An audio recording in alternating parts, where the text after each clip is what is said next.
Malone with a CTV News update. A new Goucher College poll released today indicates 64% of Marylanders plan to get or have already received the coronavirus vaccine. That number is up from just under 50% in October. The poll also found that 16.7% of residents have received at least one dose. 9.2% have received both doses. As for Governor Hogan's response to the pandemic, just 41% say they approve. One big surprise, pollsters found that black and white respondents scored about the same, 62% and 68% respectively, in their plans to get the vaccine. I think this is a really important finding, and I think it speaks to the black leadership in the state and how much they have forefronted this effort of encouraging more African Americans to get the vaccine. So you've seen a lot of statewide leaders, African American leaders, really pushing this.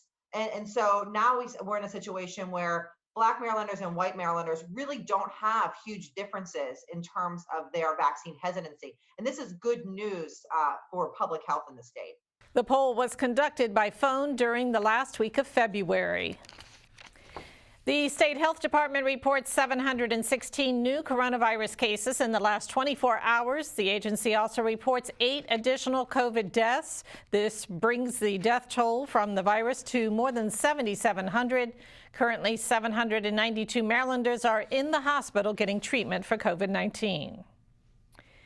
As we reported recently, the Kaiser Family Foundation and the Black Coalition Against COVID-19 have launched a video campaign to combat myths about vaccines. It's called The Conversation. Dr. Rhea Boyd is part of the campaign.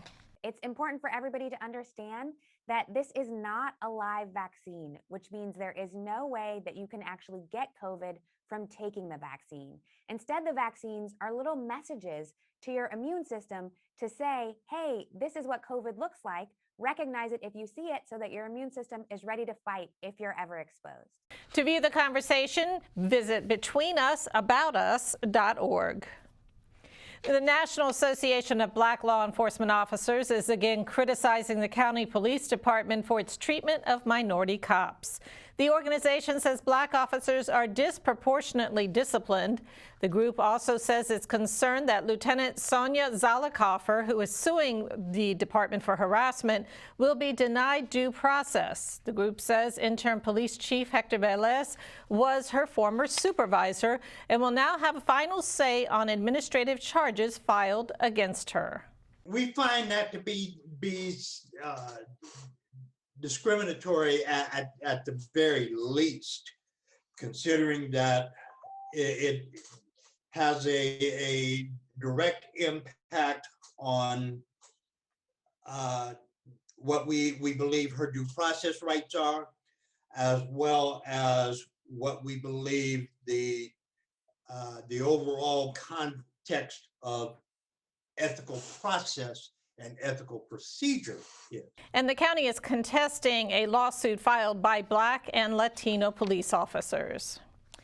A bipartisan group of lawmakers on Capitol Hill, including Dutch Ruppersberger, have introduced legislation aimed at making highways safer. It's called the Federal Underrides Act. The measure would require manufacturers to install underride guards on the sides, front, and rear of all new truck trailers.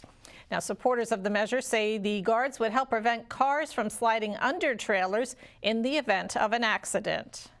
Whereas if they're hauling a trailer with an underride guard protection, what would be a catastrophic crash without it turns into a very minor crash, because the guard itself allows that safety engineering work to protect the occupants of that particular car. Government statistics indicate that more than 200 people are killed each year in underride crashes.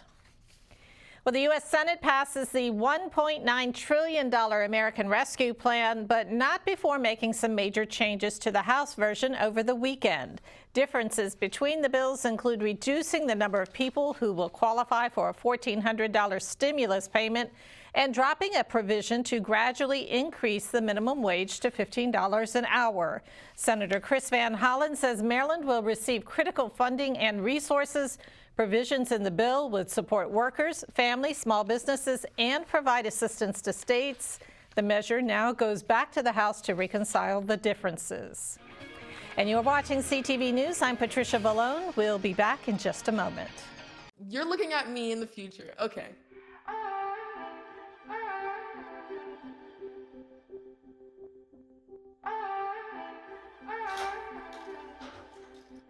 Hi, Isaac. Hi. Wait a second. Do you know who I am? Julia. This is Jaina. Into the future. I just wanted to talk to you about what happened with those two girls. Oh yeah. Do you remember it was this girl that I was getting bullied by that one day at PE when they were like yelling at me, and then you just linked arms with me? I don't think you know how much like that helped me, because like I finally like knew that I had somebody. Because of you, Isaac, and what you did for me years ago, I grew up to be more independent and love myself and just be a little bit more confident. Aw, I'm like a little tearing up right now.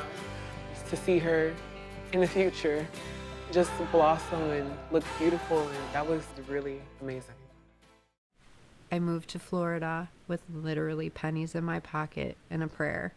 I needed a new start. Dacian looks like a very typical 3-year-old until you ask him, "What's your name? How old are you?" My son has a lot of behaviors that would show as being autistic. Most kids can tolerate a variety of foods, but unfortunately for Dacian, everything has to be organic and raw. I wasn't ashamed to go to the food pantries. It's expensive to eat healthy, and nutrition is very important to Dacian's health. The healthy organic food that we receive dramatically helped his social skills. Most people would say she really doesn't have much of a life, but to me, I have everything right there next to me and my son.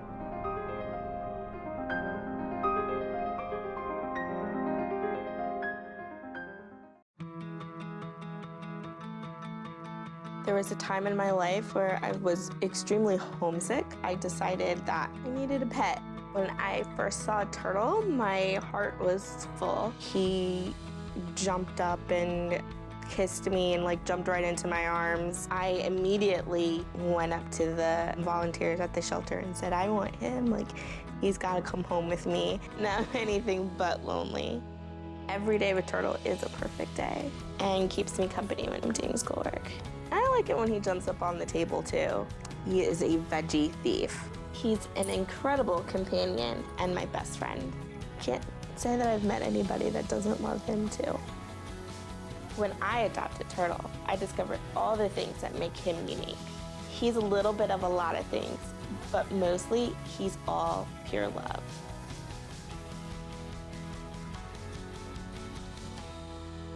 Welcome back. A local church is seeking help as it prepares to open a vaccination clinic. The First Baptist Church of Glen Arden is looking for medical and non-medical volunteers to assist with its community vaccination clinic. If you are a medical professional, you must be licensed to practice in the state of Maryland. The clinic is set to open on March 18th. However, it will only be available on Tuesdays and Wednesdays from 8 a.m. until 5 p.m. We know our county has been disproportionately impacted.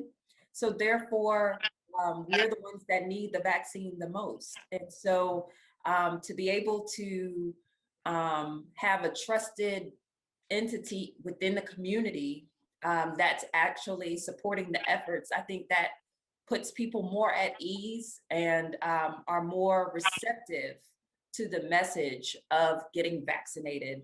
And the church is partnering with the University of Maryland Capital Region Health to offer this clinic. For more information on how to volunteer, you can visit fbcglenarden.org/vaccine.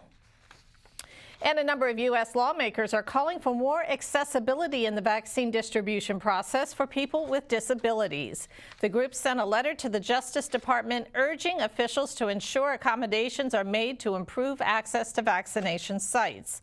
The lawmakers are also calling for websites and mobile applications to meet standard accessibility requirements. The letter raises concerns from many constituents who have had difficulty signing up for vaccines online. Hashtag Choose to Challenge. That's the theme of International Women's Day this year. The day, March 8th, is being observed across the globe, and people are asked to call out and challenge gender bias and inequality. International Women's Day began in 1911 to call for gender parity. The University of Maryland teams up with the organization Breakthrough Tech to boost the number of female students studying technology. The new partnership will include a summer program for freshmen, new computer science courses, and a mini 3-week internship. Founder Judith Spitz says less than 2% of women study computer science or a related field. Predictions say that keep going at the rate we're going, by about 2028, we're only going to be graduating 17% of the needed tech workforce that we need in this country. And we know that technology is fueling change in every aspect of the way we live and work, and we need a robust workforce. So it's hard to actually solve that problem if you leave what is quite literally half of the available talent pool sitting on the sidelines. Breakthrough Tech is also partnering with George Mason University. Prince George's police are investigating the shooting death of an Oxon Hill man. It happened Saturday night just before 8 o'clock at the 4900 block of Glass Manor Drive. The victim has been identified as 19-year-old Cavanti Clyburn of Oxon Hill. Investigators say the victim was found by police on the ground outside and that he had a gunshot wound to his upper body. Anyone with information on the case is asked to contact police. Authorities have identified the victim of a Riverdale homicide, and tonight they're asking for your help. 23-year-old Kennard Keene of Springdale was found with gunshot wounds at Rittenhouse Street and 57th Avenue late Friday morning. He was pronounced dead on the scene. Anyone who was near the scene or who knows anything about the incident is asked to contact police.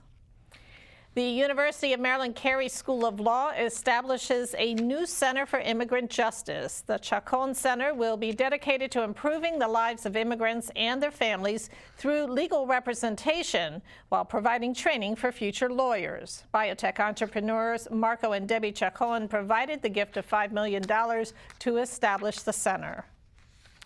A bill before the Maryland General Assembly would allow college athletes to profit off of their name, image, and likeness. The Jordan McNair Safe and Fair Play Act aims to protect student athletes from tragedies like McNair's death and cases of sexual abuse, such as what happened with the Michigan State University gymnastics team.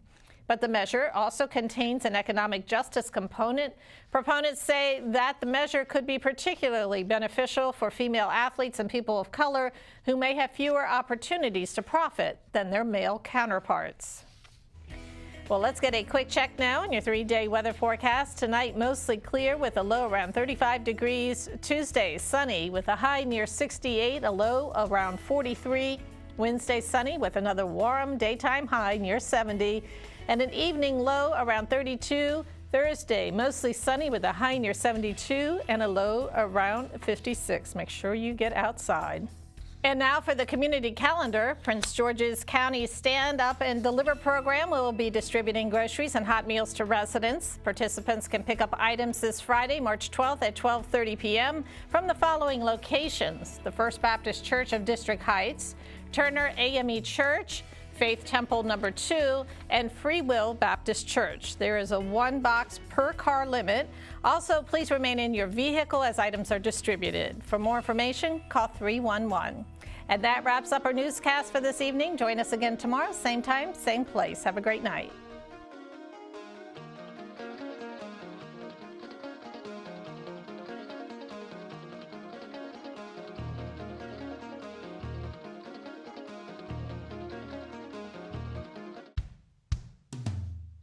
Hey world, I have a quick message. It's about safe driving. All right, let's go. Anytime you're driving, have the seatbelt buckled tight, both hands on the wheel and your phone out of sight. When not in your hand trying to text somebody back, because if you do, your car might get smacked. The moral of the story, just put your phone down. The people on the road will stay safe and sound. Put your phone down, put your phone down. People on the road will stay safe and sound. Yeah.